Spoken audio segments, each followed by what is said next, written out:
നമുക്ക് ഇമ്പൾസ് നമ്മൾ നോക്കാൻ പോകുന്ന ഡ്രഗ് ഹൗസ് മാനേജ്മെന്റ് ആണ്. അതായത് ഒരു ഫാർമസി എങ്ങനെയായിരിക്കണം എന്ന് പറയുന്ന കാര്യങ്ങളാണ്. സോ ബേസിക്കലി ഡ്രഗ് ഹൗസ് എന്ന് പറയുന്ന ഒരു അമേരിക്കൻ ടെർമിനോളജി, അല്ലെങ്കിൽ അമേരിക്കക്കാർ കൂടുതലും പറയുന്ന ടേമാണ്. നമ്മൾ നോർമൽ പറയാറില്ല. ഫാർമസി സ്റ്റോർ എന്നൊക്കെയാണ് നമ്മൾ നോർമലി പറയാറുള്ളത്. സോ ഒരു ഡ്രഗ് ഹൗസ് അല്ലെങ്കിൽ ഒരു ഫാർമസി എങ്ങനെ ഉണ്ടായിരിക്കണം, അതിൻ്റെ ഇൻഫ്രാസ്ട്രക്ചർ എങ്ങനെയിരിക്കണം? First one is site selection. നമ്മൾ സൈറ്റ് സെലക്ട് ചെയ്യുമ്പം നമുക്ക് ബിസിനസ് നടക്കും എന്ന് തോന്നുന്ന സ്ഥലത്ത് മാത്രമേ വെക്കാൻ പാടുള്ളൂ. അവിടെ മാത്രമല്ല, നമ്മുടെ ക്വാളിഫിക്കേഷനും എക്സ്പീരിയൻസും ഒക്കെ ആവശ്യമാണ്. എവിടെ? നമുക്ക് ബിസിനസ്സിൽ, അല്ലെങ്കിൽ ഇപ്പോൾ എക്സാമ്പിൾ ഫാർമസി ആണെന്നുണ്ടെങ്കിൽ അവിടെ ഫാർമസിസ്റ്റ് ആവശ്യമാണ്, എക്സ്പീരിയൻസ്ഡ് ഫാർമസിസ്റ്റും ആവശ്യമാണ്. എന്നാൽ മാത്രമേ എന്ത് നടക്കുകയുള്ളൂ? നമുക്ക് ബിസിനസ് നടക്കുകയുള്ളൂ. അപ്പോൾ ഈ ബിസിനസ് നടക്കണം എന്നുണ്ടെങ്കിൽ എന്ത് വേണം? ഒരു സൈറ്റ്, നല്ല പ്രോപ്പർ സൈറ്റ് വേണം. പ്രോപ്പർ സൈറ്റ് ഉണ്ടെങ്കിൽ എന്ത് വേണം? നല്ല ക്വാളിഫൈഡ് ആയിട്ടുള്ള സ്റ്റാഫ് നമുക്ക് ആവശ്യമാണ്. ഈ സ്പേസ് ലേഔട്ട് ആണ്. നമുക്ക് പ്രോപ്പർ ആയിട്ടുള്ള സ്പേസ് നമുക്ക് ഫാർമസിയിൽ ഉണ്ടായിരിക്കണം. സിംഗിൾ എൻട്രൻസ് ആയിരിക്കണം. കസ്റ്റമേഴ്സിന് സിംഗിൾ എൻട്രൻസും പ്രൈവറ്റ് റൂമും ഉണ്ടായിരിക്കണം. ലേഔട്ട് നമുക്ക് എങ്ങനെയാണോ സെയിൽസുമായി അനുസരിച്ച് നമുക്ക് എന്ത് ചെയ്യാം, മാറ്റങ്ങൾ വരുത്താം എന്നുള്ളതാണ്. ഡിസൈൻ പറയുവാണെങ്കിൽ ലീഗൽ റിക്വയർമെന്റ് ഷെഡ്യൂൾ എന്ന് പറയുന്നത്, അതായത് minimum requirement for running an efficient pharmacy എന്ന് പറയുന്ന ഷെഡ്യൂൾ എൻ പ്രകാരമുള്ള എല്ലാ പാരാമീറ്റേഴ്സും അവിടെ ഉണ്ടായിരിക്കണം.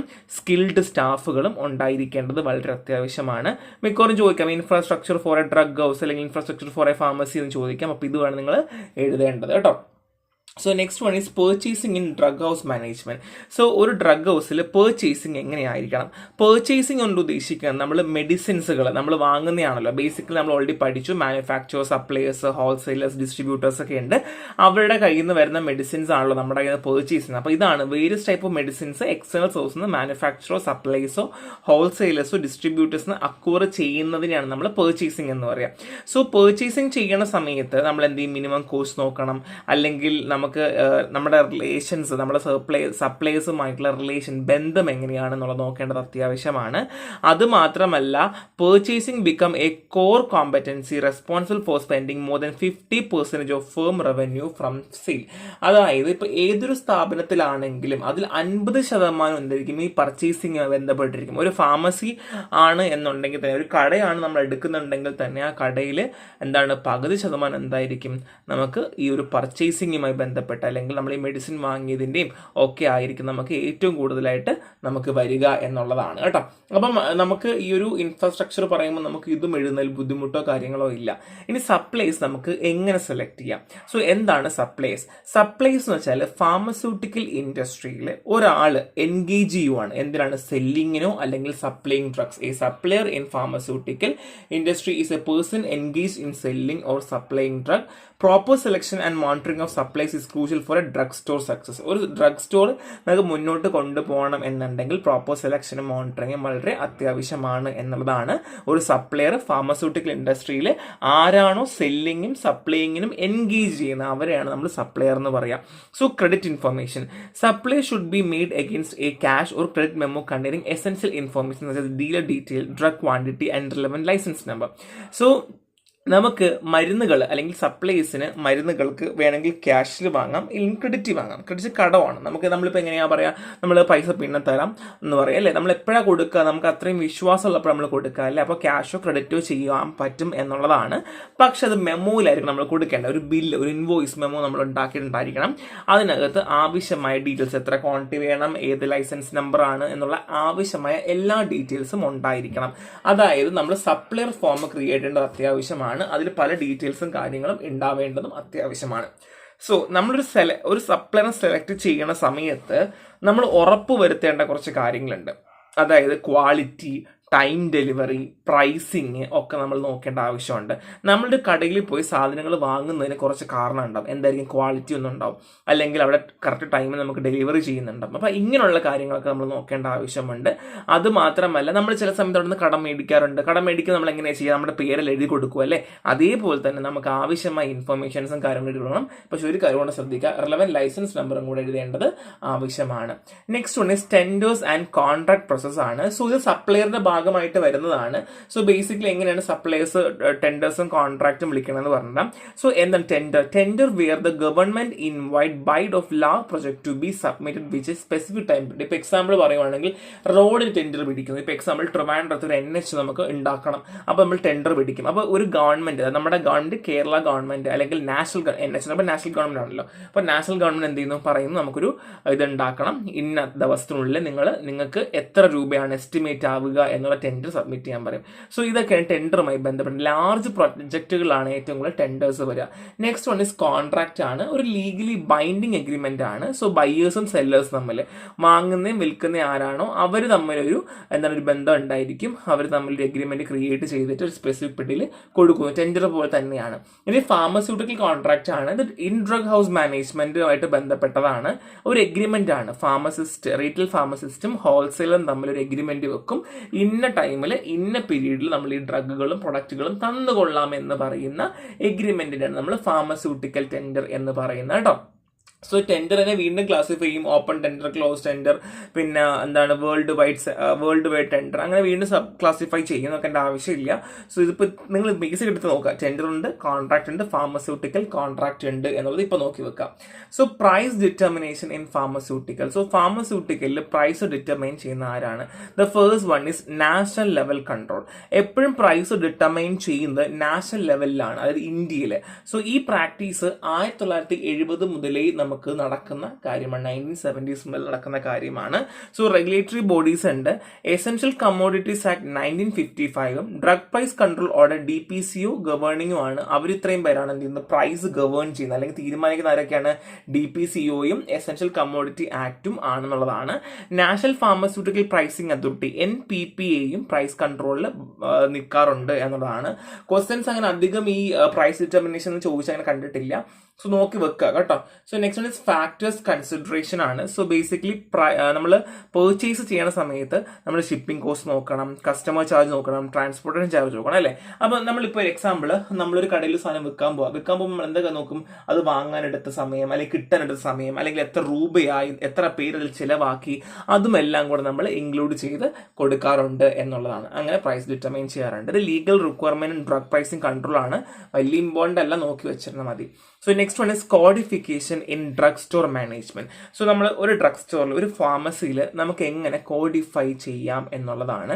നമുക്ക് എങ്ങനെ ഡ്രഗുകൾ അറേഞ്ച് ചെയ്യാം. The first one is alphabetic ഓർഡറിൽ നമുക്ക് അറേഞ്ച് ചെയ്യാം. എങ്ങനെ? അതായത് അസിത്രോമൈസിൻ, അമോക്സിസിലിൻ, ആംബിസിലിൻ എന്ന് പറയുന്ന പോലെ ഡ്രഗുകൾ നമുക്ക് ഒരുമിച്ച് വെക്കാൻ പറ്റും. അപ്പോൾ എന്താണ്, നെയിം വെച്ചിട്ട് ആൽഫബറ്റിക് സീക്വൻസ് വെച്ചിട്ട് നമുക്ക് എന്തെങ്കിലും കോഡിഫൈ ചെയ്യാം. രണ്ട് ഡോസേജ് ഫോം, നമുക്ക് ഇവ ടാബ്ലറ്റ് എല്ലാം ഒരുമിച്ച്, ക്യാപ്സൂൾ എല്ലാം ഒരുമിച്ച്, ലിക്വിഡ്സ് എല്ലാം ഒരുമിച്ച്, അങ്ങനെ നമുക്ക് ക്ലാസിഫൈ ചെയ്യാം. ഇനി റാൻഡം ബിൻസ് ആണ്, നമുക്ക് നമ്മുടെ ഇഷ്ടമുള്ള രീതിയിൽ, അല്ലെങ്കിൽ റാൻഡം കോഡ് കൊടുത്തുകൊണ്ട് 1 എന്ന കോഡാണെങ്കിൽ ഇവിടെ, 2 എന്ന കോഡാണെങ്കിൽ ഇവിടെ, നമുക്ക് ഇഷ്ടമുള്ള രീതിയിൽ നമുക്കൊരു കോഡ് കൊടുത്തുകൊണ്ട് നമുക്ക് ചെയ്യാം. പിന്നെ ഫ്രീക്വൻസി ഓഫ് യൂസ് പറയുവാണെങ്കിൽ ഓർഗനൈസേഷന് എങ്ങനെയാണ് അല്ലെങ്കിൽ ഏറ്റവും കൂടുതൽ വരുന്നത്. ഇപ്പൊ എക്സാമ്പിൾ പാരസ്റ്റമോൾ കൂടുതൽ വരുമെങ്കിൽ നമ്മൾ അടുത്ത് വെക്കും അല്ലേ, ഡൈക്ലോഫെനാക് കൂടുതൽ അടുത്ത് വെക്കുക അല്ലേ. അപ്പോൾ അതേപോലെ ഏറ്റവും കൂടുതലുള്ള നമുക്ക് അടുത്ത് വെക്കാം. സോ ഇതിനകത്ത് വേണമെങ്കിൽ തിരിച്ചും മറിച്ച് ഇൻകോപ്പറേറ്റ് ചെയ്യാം. ആൽഫബറ്റിക്കും ഡോസേജ് നമുക്ക് ഒരുമിച്ച് ചേർക്കാം, അല്ലെങ്കിൽ ആൽഫബറ്റിക്കും റാൻഡം ബിന്നും ഒരുമിച്ച് ചേർക്കാം. അതൊന്നും പ്രശ്നമില്ല, നമുക്ക് എങ്ങനെ വേണമെങ്കിൽ അറേഞ്ച് ചെയ്യാം. അറേഞ്ച് ചെയ്യുന്നതിന് ഒരു സെറ്റ് ഓഫ് റൂൾ ഉണ്ടാകണം എന്നുള്ളത് മാത്രമേ ഉള്ളൂ. Alphabetic order, dosage form, random bin and frequency of use. Next one is handling and storage of drugs. So drugs handle ചെയ്യുമ്പോഴും സ്റ്റോർ ചെയ്യുമ്പോഴും എങ്ങനെ ഇരിക്കണം? The first one is temperature control. നമ്മൾ medicines ഒക്കെ പ്രോപ്പറായി ടെമ്പറേച്ചറിൽ വെക്കണം. എഫിക്കസിയും സേഫ്റ്റിയും അതിനെ ബാധിക്കാൻ പാടില്ല അല്ലേ. So next one is security measures ആണ്. നമ്മൾ പ്രൊട്ടക്ട് ചെയ്യണം. ചില സമയത്തൊക്കെ ആൾക്കാരൊക്കെ അടിച്ച് മാറ്റി കൊണ്ടുവരേണ്ട അല്ലെങ്കിൽ കോസ്റ്റ്ലി മെഡിസിൻസ് ആണെങ്കിൽ അത് ഉണ്ടാകാൻ പാടില്ല. അസസിബിലിറ്റിന് ക്യുക്കായിരിക്കണം, പെട്ടെന്ന് നമുക്ക് പോയിട്ട് എടുക്കാനുള്ള പറ്റുന്നുണ്ടാവണം. പേഷ്യന്റ് വന്നാൽ പെട്ടെന്ന് കൊടുക്കാൻ പറ്റുന്നതാണ്. Next one is cost effectiveness ആണ്. സോ മെഡിസിൻസ് നമുക്ക് എക്കണോമിക് ആയിരിക്കണം, ആർക്ക് വേണമെങ്കിലും വാങ്ങാൻ സാധിക്കുന്ന രീതിയിലായിരിക്കണം, കോസ്റ്റ് എഫക്റ്റീവ് ആയിരിക്കണം. Temperature control, security measure and accessibility and cost effectiveness. So next one is inventory control in the drug house ആണ്. സോ ഞാൻ ഇൻവെന്ററി കൺട്രോളിന്റെ ഒരു ചാപ്റ്ററിന് സെപ്പറേറ്റ് ഞാൻ കൊടുത്തിട്ടുണ്ട്, നിങ്ങൾ അത് തന്നെ പഠിക്കുക. സോ ഇവിടെ ജസ്റ്റ് ഞാൻ പറഞ്ഞു പോകുന്നുള്ളതേ ഉള്ളൂ ഞാൻ, പക്ഷെ നിങ്ങൾ അവിടെ തന്നെ ക്ലാസ് നോക്കുക കേട്ടോ.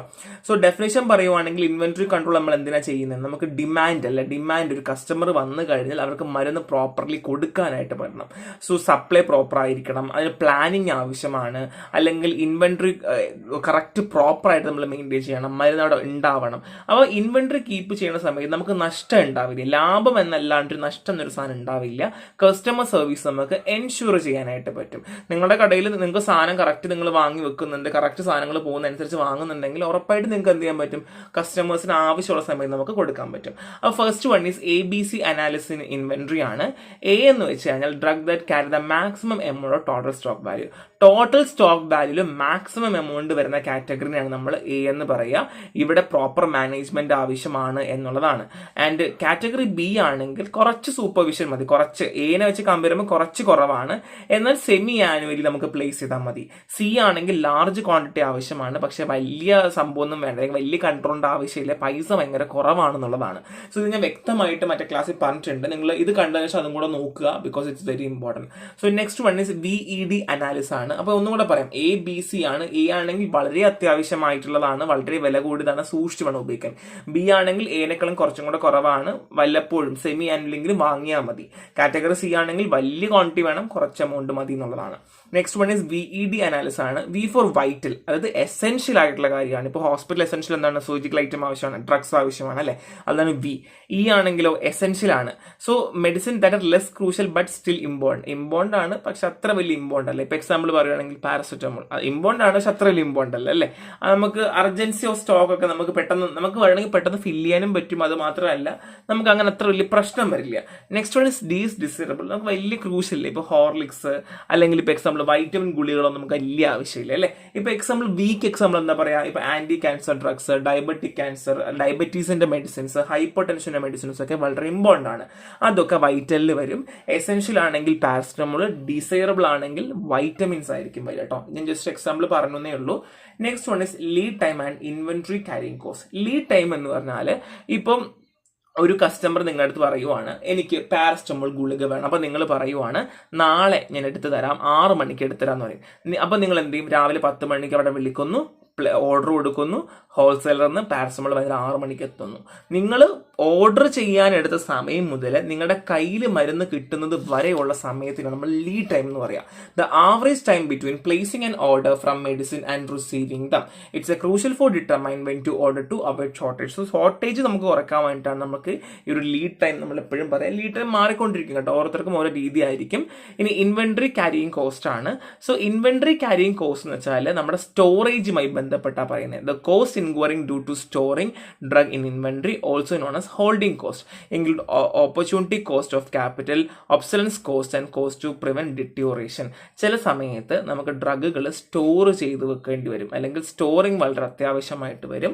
സോ അത് നമ്മൾ ഹോൾഡിംഗ് കോസ്റ്റ് എന്ന് പറയാറുണ്ട്. അപ്പോൾ നമുക്ക് ഈ ഹോൾഡ് ചെയ്ത് നിർത്തുന്നതിന് വേണ്ടി എടുക്കുന്ന കോസ്റ്റിനാണ് നമ്മൾ എന്താ പറയുക, ഇൻവെന്ററി ക്യാരിയിങ് കോസ്റ്റ് എന്ന് പറയുക. സോ ഒബ്സലന്റ് കോസ്റ്റ് എന്നൊക്കെ പറഞ്ഞ് നമ്മൾ വീണ്ടും അതിനെ കൺക്ലൂഡ് ചെയ്യുന്നുണ്ട്. സോ അത് അത്ര ഇമ്പോർട്ടൻ്റ് അല്ല, ഇത് നമ്മളിവിടെ മറ്റൊരു ക്ലാസ്സിലും കൊടുത്തിട്ടുണ്ട്. Next one safety stock and stock ലെവലാണ്. എന്താ സേഫ്റ്റി സ്റ്റോക്ക്? നിങ്ങൾക്കറിയാം ഒരു മാസം നിങ്ങൾക്ക് 10 കിലോ അരി വേണം എന്നുള്ളത് അല്ലേ. അപ്പം ഒരു 10 എന്നുള്ളത് ഒരു 8 കിലോ ആണെങ്കിൽ നിങ്ങൾ ഉപയോഗിക്കും ഇല്ലേ, അതിനെയാണ് നമ്മൾ സേഫ്റ്റി സ്റ്റോക്ക് എന്ന് പറയുക. Extra inventory carry to prevent stock out also known as buffer stock. അതായത് ഇപ്പൊ നമുക്കറിയാം നമ്മൾ 10 കിലോ ആണ് വേണ്ടതെങ്കിലും 8 കിലോ ആയാലും കുഴപ്പമില്ല, ദാറ്റ് മീൻസ് 8 കിലോ മതി നിങ്ങൾക്ക് ഉപയോഗിക്കാൻ. പക്ഷെ നിങ്ങൾ എന്ത് ചെയ്യുന്നു, അത് 10 കിലോ ഓർഡർ ചെയ്യുന്നു, ആ എക്സ്ട്രാ 2 കിലോ ഇല്ലേ, അത് നമ്മൾ ബഫർ സ്റ്റോക്ക് എന്ന് പറയും. അല്ലെങ്കിൽ നിങ്ങൾക്ക് സ്റ്റോക്ക് ഔട്ട് ഉണ്ടാകാതിരിക്കാൻ വേണ്ടിയിട്ട് നിങ്ങൾ വാങ്ങി വെച്ചിട്ടുള്ള എക്സ്ട്രാ 2 കിലോ, ദാറ്റ് മീൻസ് 10 കിലോയാണ് നമ്മൾ എന്ത് പറയുക, സേഫ്റ്റി സ്റ്റോക്ക് എന്ന് പറയാം. ബേസിക്കലി നമുക്ക് 8 കിലോ മതി, നിങ്ങൾ 10 കിലോ മേടിക്കുന്നു, അത്രയേ ഉള്ളൂ. ഇനി മിനിമം സ്റ്റോക്ക് ലെവലാണ്, അതായത് 8 കിലോ എങ്കിലും മതി എന്ന് പറഞ്ഞില്ല, അത് മെയിൻറ്റെയിൻ ചെയ്യണം അല്ലേ. അപ്പൊ the lowest quantity of stock that should be maintain to avoid shortage. അതായത് നിങ്ങൾക്ക് എന്താണ് ഈ 8 കിലോ എന്ന് പറയുന്നതാണ് എന്ത്, നിങ്ങളുടെ മിനിമം സ്റ്റോക്ക് ലെവൽ. ഇനി next one is maximum stock level ആണ്. Highest quantity of stock to kept on hand at the customer location. So ഏറ്റവും ഹയസ്റ്റ് ക്വാണ്ടിറ്റി. അപ്പൊ 10 കിലോ എന്നുള്ളത് നിങ്ങൾക്കൊരു 12 കിലോ വരെ നിങ്ങളുടെ കയ്യിൽ എന്ത് വയ്ക്കാൻ പറ്റും, വെച്ചിരിക്കാനായിട്ട് പറ്റും. എന്നുള്ള വലിയൊരു കലമങ്ങളുണ്ട്. 12 കിലോ വരെ നമുക്ക് വെച്ചിരിക്കാൻ പറ്റും. ആ 12 കിലോ ആണ് മാക്സിമം സ്റ്റോക്ക്. സോ 10 കിലോയിൽ 2 kilo safety, 8 kilo minimum, 12 maximum. And economic order quantity പറയാം. Optimal order quantity that balance ordering cost and carrying cost of a drug. അതായത് നമുക്ക് ഒപ്റ്റിമൽ ആയിട്ട് നമുക്ക് എത്രയാണ് ഓർഡർ ചെയ്യേണ്ട ക്വാണ്ടിറ്റി എത്രയാണ്, ഓർഡറിംഗ് കോസ്റ്റ് എങ്ങനെയാണ്, ക്യാരിയിങ് കോസ്റ്റ് എങ്ങനെയാണ് എന്നൊക്കെ നമുക്ക് പറഞ്ഞു തരുന്നതിന് നമ്മൾ economic order quantity, optimal order quantity, അതായത് ഒപ്റ്റിമൽ ആയിട്ട് നമ്മൾ ഓർഡർ ചെയ്യേണ്ട ക്വാണ്ടിറ്റിയാണ്. ദാറ്റ് ബാലൻസ് ഓർഡറിംഗ് കോസ്റ്റ്, നമുക്ക് എത്രയാണ് ഓർഡറിംഗ് കോസ്റ്റ്, അതുമാത്രമല്ല ക്യാരിയിങ് കോസ്റ്റ് നമുക്ക് ബാലൻസ് ചെയ്യാൻ വേണ്ടി ഹെൽപ്പ് ചെയ്യുന്നതിന് നമ്മൾ എന്ത് പറയുക, എക്കണോമിക് ഓർഡർ ക്വാണ്ടിറ്റി എന്ന് പറയാം. So scrap and surplus disposal ആണ്. സ്ക്രാപ്പ് എന്താണ് നമുക്കറിയാം അല്ലേ.